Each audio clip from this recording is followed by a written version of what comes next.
Welcome to Her Birth, Her Story, where we share real birth experiences. I am Brooke, your host. This episode is a little bit different, not an interview, and it's not on a specific birth topic. Episode is really just about the why of this podcast, why this podcast exists, why birth matters so deeply to me, and sharing women's stories just feel not just important, but necessary.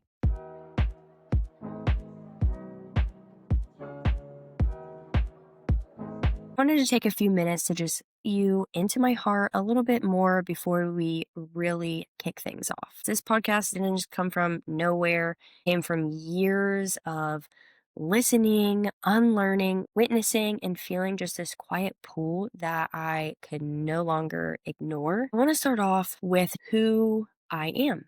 I am a mom of two. I have two birth stories of my own, which we will get to in episode 1.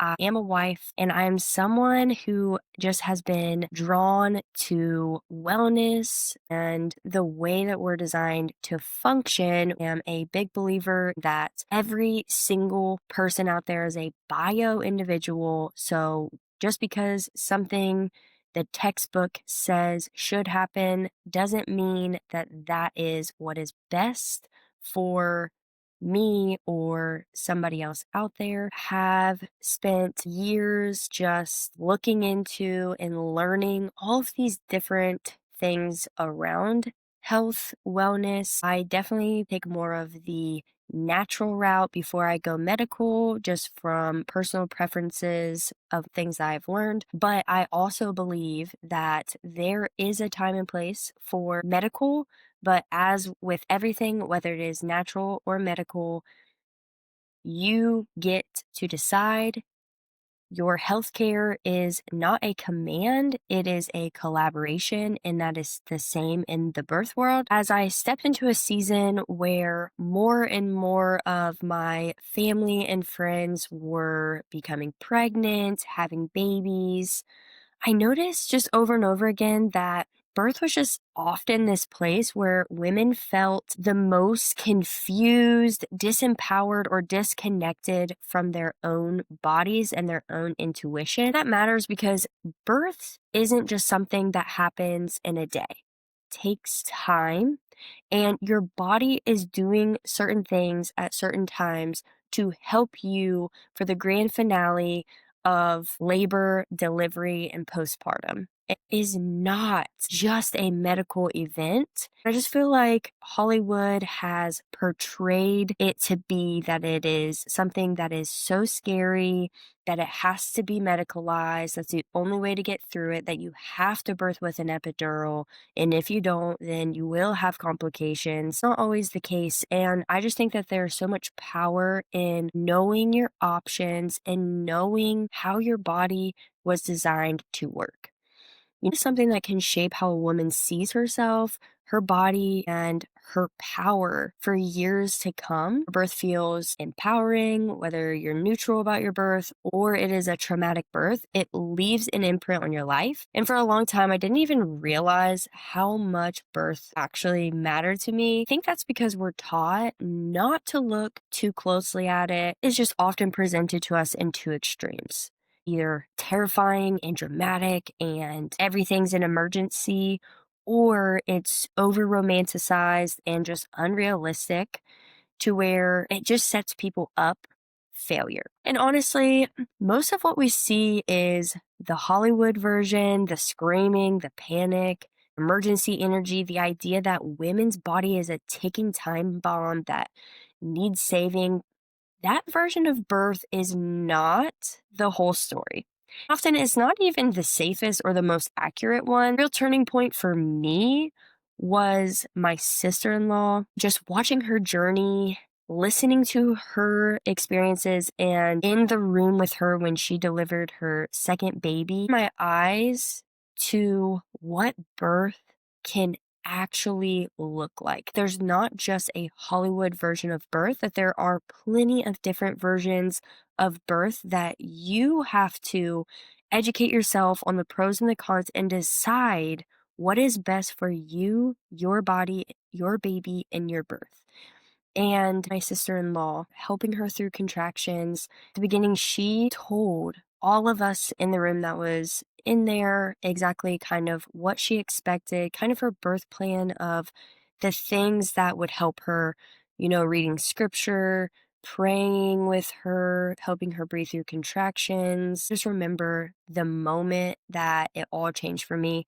Yeah, it was building up because just watching her, she did it unmedicated in the hospital. I'm pretty sure she even got induced during that time too, which, can intensify labor, just discomforts a little bit more, but she was rocking it with no medication, getting through this without an epidural. And I had never been introduced to that. I've never seen that way of birthing, but the most powerful moment that just completely shifted it for me was other sister-in-law who's a photographer was in the room too taking pictures, and it's finally time for my niece to be born, just watching this all unfold. And I just remember my niece being born and my sister in law, Tiffany, holding her baby and just that triumphant moment.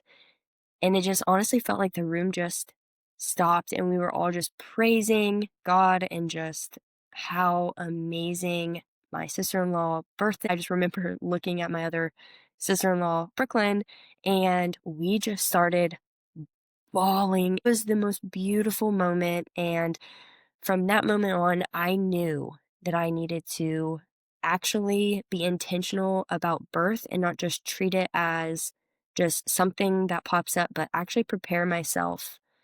I was even going to be pregnant, but I knew I needed to prepare myself. It was something that you should be preparing yourself for physically, mentally, emotionally, and spiritually before it even happens. It doesn't always happen that way. I wanted to know more because I wanted to know what would be the best way for me to birth my baby, my future babies. You, Tiffany, for just allowing me to be in that room because your power, your strength, and just the way that you birthed your babies, me to have this passion and helped me to be able to have my own birth stories that I felt so empowered. I love sharing because I feel so empowered about it. And I just really appreciate you. Tiffany showed me that what we're taught to expect is often rooted in fear, and it's not in physiology. It's not in, how God created us to birth. She helped me to see that birth doesn't have to be something that happens to women. It can be something that women actively participate in. Something they understand, something they feel supported through instead of just managed. I started asking a lot better questions like, why are women not taught how their bodies are designed to birth? Is the physiological side of birth so rarely discussed? And why do so many women walk away feeling silenced, dismissed? Do we just normalize trauma in birth instead of how we can prevent it? Things that we can do to help us to lessen maybe our chances of trauma. Maybe most importantly, are women's stories so often minimized? Is it so wrong to want to share your birth story, no matter what? I feel like we go through this thing where we never want to share real, raw, empowering experiences of birth, but instead we can only share the romanticized part or we can only share the traumatic part. To be honest, I think that there's a place for all of it, but that's where this podcast comes into play. Birth Her Story exists because every woman deserves to feel seen, heard, and respected in her birth experience, no matter how that birth unfolds. I feel that there needs to be a place that there are just birth stories that can help encourage, empower, and help moms to ask questions. Podcast is not about pushing a right way to birth because there isn't. It's not a one size fits all have different wants and desires in our birth, but One of the common denominators from friends, family, just people that I talk to, especially when they've had two births, they always wish that they were a lot more educated in their first birth because they feel like there could have been a lot of things that might have been different, or they could have just felt more empowered by knowing more. It's not about shame, and this is definitely not about fear. It's about education, autonomy, and just storytelling. When women hear real stories, honest stories, empowering stories, they start to realize that they have options, they can ask questions, and get to be part of decision making. That's just where everything changes. I am just a firm believer in informed consent. Providers, your birth team should work with you, not against you. They don't get to tell you what you're going to do because it's a collaboration, not a command.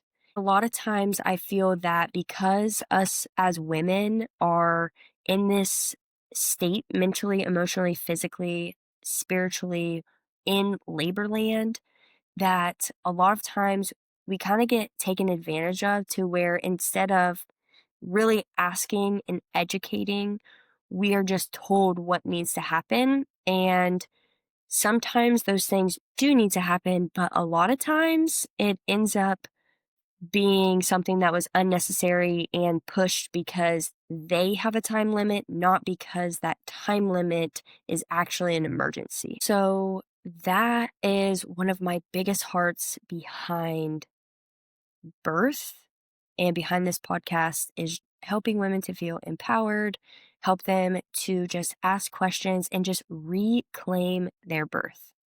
I also want to acknowledge a person who is a huge part behind why this podcast is even here, which is my husband. He has been pushing me to do this for like over 2 years.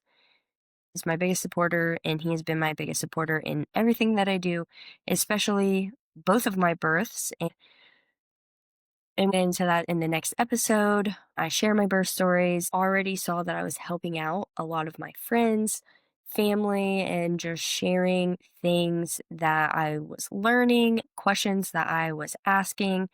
And he reminded me that this message was worth sharing, even if it feels a little bit scary. Having someone who just believes in you, who stands behind your purpose, and who says, you should do this because it makes a difference. I don't take that support lightly. Thank you to my husband. What is the purpose of Her Birth, Her Story? To normalize real conversations around birth, to bring education without judgment, is here for you to ask questions, for you to go out to figure out what's best for you, not to just told what you should do or to shame and condemn whatever choices you made or will make. It's just to help empower you through this season of life, to honor every woman's lived experience, and it's to challenge the idea that fear is the foundation of birth. Just to remind you over and over again that your body is not broken, whether your story includes home birth, hospital birth, midwives, OBs, redemption, trauma, healing, or empowerment. Your story truly matters. When we share them, we reclaim birth as something that belongs to women again, that we can truly grasp onto and run with. If you're listening to this while pregnant, I hope this podcast gives you confidence to ask questions, to trust yourself and your intuition. For postpartum, I hope it helps you process and feel less alone. If birth is something you experienced years ago, I hope it just offers validation, healing, or simply just a reminder that what you felt is real. Thank you for being here. Thank you for listening. Thank you for honoring women's stories, starting with your own. This is Her Birth, Her Story, and we are reclaiming birth, one story at a time.